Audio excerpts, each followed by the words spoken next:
নমস্কার বন্ধুরা, জয়াস ফুড রেসিপিতে তোমাদের সবাইকে স্বাগতম। আজকের আমি তোমাদের জন্য ব্রয়লার মুরগির একটি অসাধারণ রেসিপি নিয়ে এসেছি। ব্রয়লার মুরগিটা এভাবে রান্না করলে আশা করি সবার খুব ভালো লাগবে, একটা অন্যরকম টেস্ট পাওয়া যাবে। তো বন্ধুরা, রেসিপিটি তোমরা দেখে নাও এবং আমার রেসিপিটি ভালো লাগলে আমার চ্যানেলের পাশে থাকবে আশা করছি।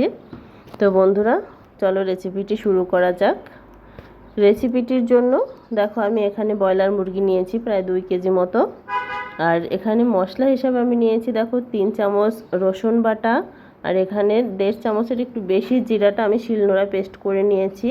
1.5 চামচ মতো হলুদের গুঁড়ো, 1.5 চামচের একটু বেশি হবে। আর এখানে 3.5 চামচের মতো লঙ্কার গুঁড়ো নিয়েছি, আর স্বাদ মতো নিয়েছি নুন।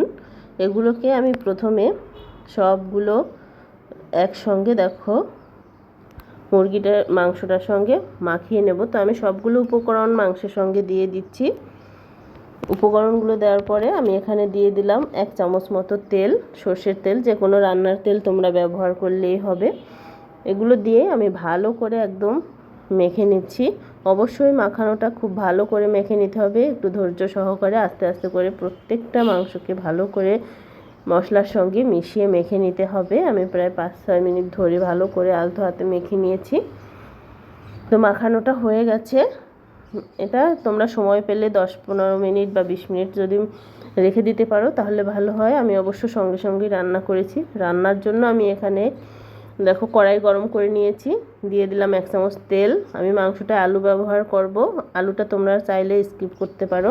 তো আলুটাকে প্রথম আমি ভেজে নেব তেলের ভিতরে, সামান্য নুন এবং সামান্য হলুদ দিয়ে দেব, তাই দিয়ে আমি ভেজে নেব। আসলে মাংসে আলু না হলে মনে হচ্ছে আমাদের সবার খুব কী যেন একটা নেই, তাই আমরা সব সময় মাংসের ভিতর আলু আমাদের থাকি। যদি কারো অপছন্দ হয় অবশ্যই দেওয়ার দরকার নেই। আলুটাকে একদম লাল লাল করে ভেজে নিতে হবে।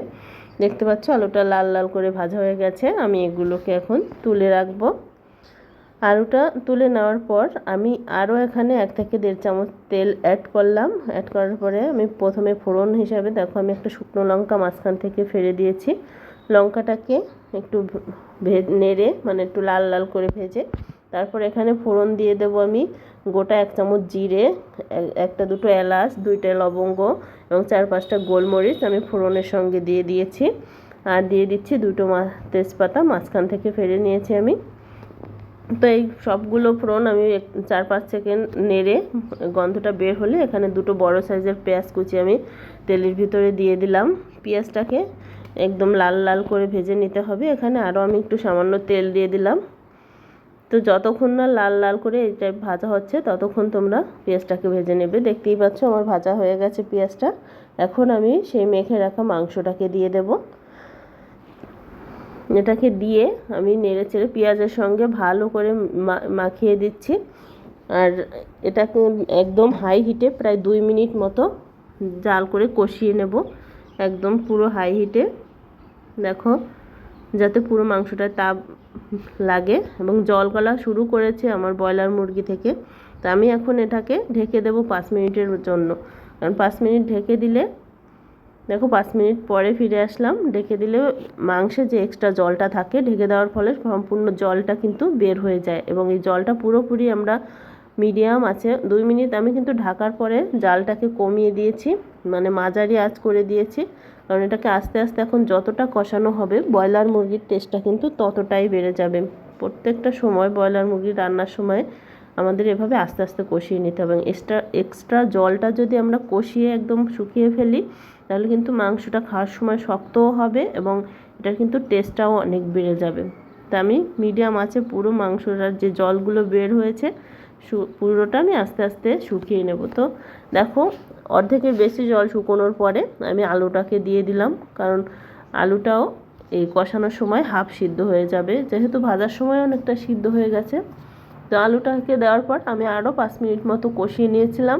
তো দেখো কষানোর পরে পুরো তেলটা যখন ভেসে উঠবে তখন বুঝতে হবে যে মাংসে আর কোনো জল নেই, তখন এটাকে মানে জল দিয়ে দিতে হবে। তো দেখো তেলটা পুরো দেখা যাচ্ছে, তার মানে আমার মাংসটা কষানো হয়ে গেছে।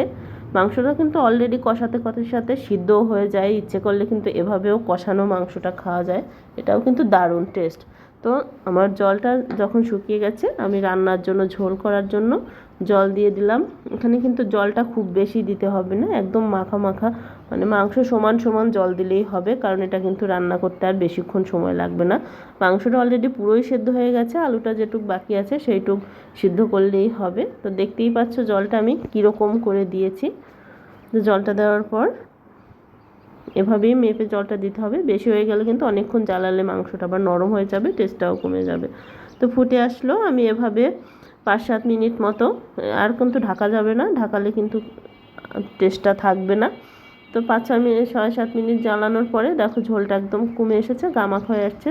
যেহেতু ঝোলটা বেশি রাখবো না, সেজন্য এই পর্যন্ত হওয়ার পরে আমি এখানে দিয়ে দেব মানে গরম মশলার গুঁড়ো দিয়ে দেবো, এলাচ লবঙ্গ গোলমরিচের গুঁড়ো দিয়ে দেবো 1/2 চামচ একসঙ্গে, আর দিয়ে দেবো 1 চামচ মতো দারুচিনির গুঁড়ো। এগুলো আমি আমার ব্লেন্ডারে পেস্ট করে আলাদা করে রেখে দিয়েছিলাম।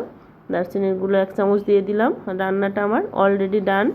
আমি ভাজা মশলাগুলো দেওয়ার পরে প্রায় 1 থেকে 1.5 মিনিট জ্বালিয়ে দিয়ে নিয়েছি, যাতে করে পুরো মশলার সেন্টটা ফ্লেভারটা এর ভিতরে চলে যায়। আর গ্রেভিটা দেখে বুঝতেই পারছো কতটা সুন্দর হয়েছে ব্রয়লার মুরগির রেসিপিটা। আমি আমার ব্লেন্ডারে গরম মশলার দুটো গুঁড়োই আলাদা আলাদা করে রেখেছিলাম, গোলমরিচ লবঙ্গ আর এলাচ একসঙ্গে করেছি, আর আলাদা দারচিনির গুঁড়োটা করেছি। তো আমি কড়াই থেকে রেসিপিটা নামিয়ে নিয়েছি। তো বন্ধুরা, কেমন হয়েছে অবশ্যই কমেন্টসে জানিও, এবং সবাই এভাবে রান্না